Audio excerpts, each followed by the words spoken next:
तो स्वागत है आप सभी का आपके अपने YouTube चैनल जिसका नाम है बाजार की भाषा। दोस्तों, आज हम एक ऐसे स्टॉक के ऊपर डिस्कशन करने वाले हैं जो लॉन्ग टाइम में आपके पोर्टफोलियो में सबसे ज्यादा वेल्थ बनाने का दमखम रखता है। ये कंपनी का काम है स्टीम टरबाइंस को बनाना। टरबाइंस क्या होते हैं? स्टीम टरबाइन बेसिकली क्या होते हैं कि एक साइड से थर्मल एनर्जी मतलब हीट एनर्जी, जैसे कि वाटर को हीट किया जाता है। वाटर को हीट कैसे किया जाएगा? या तो कोल को जलाकर हम वाटर को हीट कर सकते हैं, या रिन्यूएबल सोर्सेज जैसे कि प्लांट वेस्ट होती है उसको जलाकर भी हम वाटर को हीट कर सकते हैं। जो वाटर की जो स्टीम बनेगी हीट होने के बाद, वो स्टीम टरबाइन को घुमाएगी। जब टरबाइन घूमेगा तो उससे इलेक्ट्रिसिटी प्रोड्यूस होगी। तो बेसिकली हीट एनर्जी को ये इलेक्ट्रिसिटी में ये कन्वर्ट करने वाली ऐसी मशीन को तैयार करती है ये कंपनी। कंपनी का नाम जान लेते हैं। कंपनी का नाम है Triveni turbines limited. Mid cap company है। मार्केट कैप आप देख सकते हैं 19,225 करोड़ का।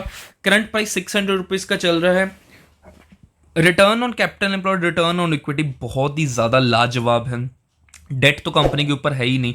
वो कहते हैं हम तो बिना डेट वाली कंपनी बनेंगे जी, हमें तो डेट लेना ही नहीं है, जो काम करेंगे खुद के पैसे के साथ करेंगे। स्टॉक का जो पी है 53.8 का चल रहा है एंड इंडस्ट्री का पी भी लगभग बराबर है। तो मीन स्टॉक फेयरली वैल्यूड हम लोग थोड़ा सा बोल सकते हैं इसको। फंडामेंटल्स को और अच्छे से समझने से पहले कंपनी के बारे में थोड़ा सा जान लेते हैं। कंपनी जो है मोर देन 50 ईयर्स का अपने साथ एक्सपीरियंस लेकर आ रही है। अगर मैं कंपनी की वेबसाइट पे लेकर चलूं तो आप देख सकते हैं कंपनी मोर देन 50 ईयर्स पुरानी है। 6000 से ज्यादा स्टीम टरबाइंस बना चुकी है ऑलरेडी।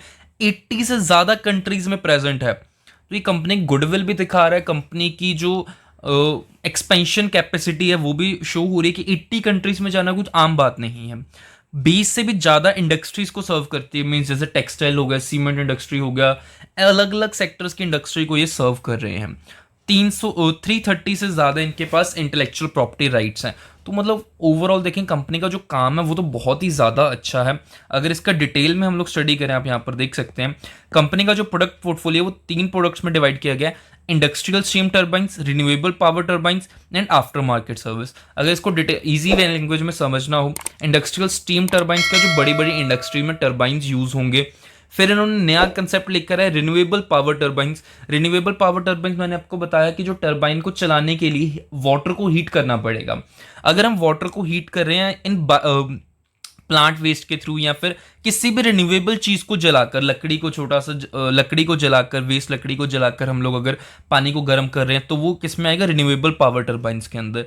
आफ्टर मार्केट सर्विस जैसे जब टरबाइन लगा दे उसमें कभी भी कोई खराबी आती है उसको सही करना। इवन कि अगर टरबाइन इस कंपनी ने नहीं लगाया, किसी और कंपनी का लगा हुआ था इंडस्ट्री में, तो भी ये आफ्टर मार्केट सर्विस प्रोवाइड करेंगे। उसको रिपेयरिंग की, रेगुलर टाइम पर सर्विसिंग की जो रिक्वायरमेंट है वो सारी चीज़ें ये लोग प्रोवाइड करते हैं। तो उससे भी इसका रेवेन्यू अच्छा खासा आ रहा है। मार्केट की पोजीशनिंग ऑलरेडी हम लोग देख चुके हैं, अच्छी खासी 80+ कंट्रीज में है। इंडिया में लगभग 53% का रेवेन्यू आ रहा है, 47% फ्रॉम एक्सपोर्ट्स। एक्सपोर्ट 80+ कंट्रीज है तो ऑब्वियस ही बात है एक्सपोर्ट पोर्शन तो ज़्यादा होना ही था कंपनी का। तो ये अच्छी बात है, मैं इसको लेकर चलूंगा। एंड ग्रोथ प्लान्स कंपनी के देखिए, जो कंपनी इंडिया में आई गेस फर्स्ट है जो कार्बन डाइऑक्साइड बेस्ड टरबाइन बना रही है। ठीक है, अगर देखें 2.9 billion long duration energy storage का ये प्लांट इंस्टॉल कर रहे हैं जिसकी कैपेसिटी होगी 160 मेगावाट। ठीक है, तो एक बिल्कुल डिफरेंट होगा। इसमें क्या होगा कि जो टरबाइन घूमेगा कैसे, जो कार्बन डाइऑक्साइड होगी वो टरबाइन को घुमाएगी एंड दूसरी तरफ से वो कार्बन डाइऑक्साइड को दोबारा रिस्टोर कर लिया जाएगा एंड इलेक्ट्रिसिटी भी साथ में बनाई जाएगी। एक बिल्कुल यूनिक कंसेप्ट है। फॉरेन कंपनी से कोलैबोरेशन करके ये इंडिया में ये प्रोजेक्ट बना रहे हैं एनटीपीसी के लिए। ये फर्स्ट प्रोजेक्ट है इंडिया में कार्बन डाइऑक्साइड बेस्ड टरबाइन जो बन रहा है। तो ये चीज़ तो होगी कंपनी की बहुत ज़्यादा अच्छी। इसके अलावा जो इसका सबसे इंपॉर्टेंट पॉइंट नोट करने वाला है वो, अगर इसकी हम लोग होल्डिंग्स की बात करें, होल्डिंग्स की अगर मैं बात करूं, प्रमोटर्स के पास 55.84, FII 28 एंड DI 10.63। तो भाई पब्लिक के पास कितना है? सिर्फ 5.5%, 5.5% है पब्लिक के पास। तो सारा का सारा माल स्ट्रॉन्ग हाथों में है। देखें, और ये कंसिस्टेंटली चलता आ रहा है। बट अब कई लोग सियाने लोग बोलेंगे कि प्रमोटर्स की होल्डिंग यहाँ पर कम क्यों हुई है, तो ये तो बहुत गलत बात है। प्रमोटर्स माल बेच रहे हैं, भाई बात को समझो ना, देखो तो जरा उस प्रमोटर्स की होल्डिंग कम क्यों हुई है। जो त्रिवेणी इंजीनियरिंग है, ठीक है, इसको समझाने के लिए फॉर एग्जांपल फादर, उसके 2 बेटे हैं A एंड B। फादर ने अपना जो बिजनेस था वो दोनों बेटों में बांटना था, तो उन्होंने क्या करा, फादर ने अपना जो मेजॉरिटी हिस्सा था वो बड़े बड़े FIIs या DIIs को बेच डाला। ठीक है, और जो एक कंपनी थी जो ए को दे दी गई और एक कंपनी चली गई बी के हाथों में। तो ये चीज की है, जो ये वाली त्रिवेणी टर्बाइंस है वो आई है निखिल सांवे के अंडर, तो ये बन गया मेजॉरिटी इसमें स्टेक होल्डर। ठीक है, तो जस्ट ये सक्सेशन प्लानिंग की गई है, नथिंग एल्स। इसमें बिल्कुल भी घबराने वाली बात नहीं कि प्रमोटर्स ने अपना हिस्सा क्यों बेचा है, सिर्फ और सिर्फ सक्सेशन प्लानिंग थी। तो अगर आप देखें पब्लिक के पास तो अभी भी सिर्फ 5% ही है, तो ये मैं इसको बहुत ही पॉजिटिव लेकर चलूंगा।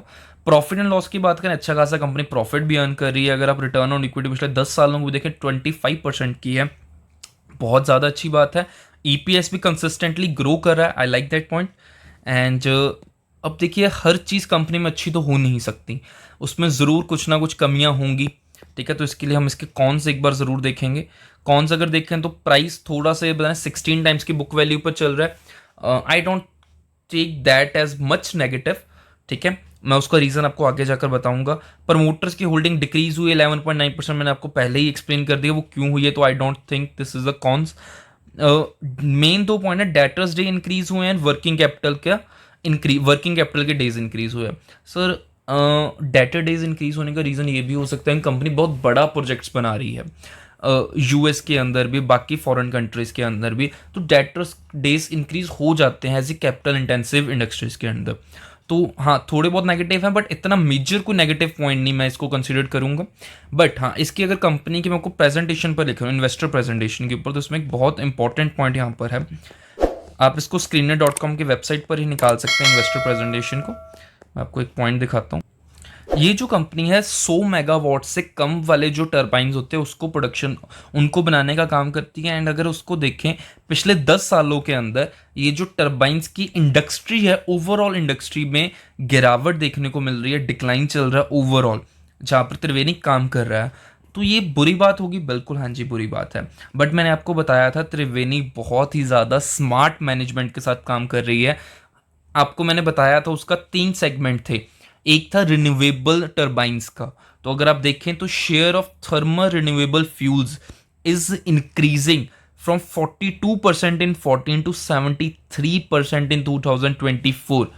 मतलब जो रिन्यूएबल एनर्जी से चलने वाले टर्बाइन्स होंगे उनका मार्केट बढ़ रहा है और आने वाले टाइम में और भी बढ़ सकता है। एंड जो हमारी कंपनी है त्रिवेणी, ये भी इसी फील्ड के अंदर, अब मेजरली इसी फील्ड के अंदर उतर गई है कि हमने रिन्यूएबल फ्यूल्स के ऊपर चलने वाले टर्बाइन्स को बनाना है। तो बहुत ही ज़्यादा अच्छी है, कंपनी ने टाइम रहते ही इस चीज़ को समझा है एंड अपना बिजनेस मॉडल को चेंज कर रहे हैं। एंड जो कार्बन डाइऑक्साइड वाला जो प्रोजेक्ट बना रहे हैं that is will be the game changer in the future.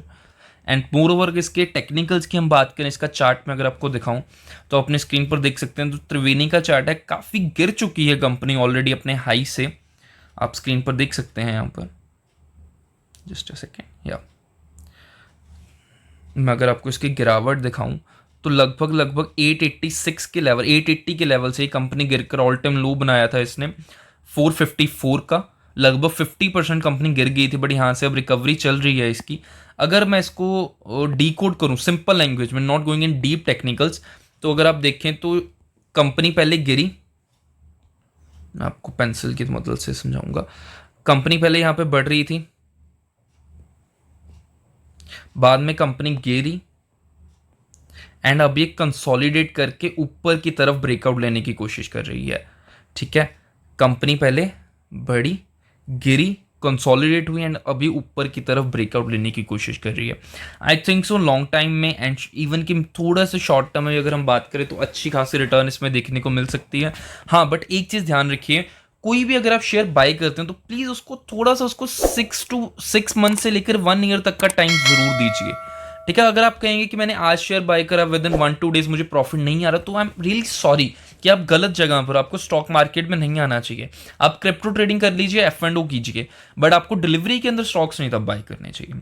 At least आप 6 मंथ से 1 ईयर का एटलीस्ट टाइम शेयर्स को दीजिए, उनके सही रिजल्ट्स को आने दीजिए, उनके प्रॉफिट्स को बढ़ता हुआ देखिए आप, तभी आपको अच्छी स्टॉक मार्केट में रिटर्न्स मिलेंगी। आज की वीडियो में इतना ही। अगर आपको ये वीडियो अच्छी लगी प्लीज़ हमारे चैनल को सब्सक्राइब कीजिए, इस वीडियो को लाइक ज़रूर कीजिए। Thank you.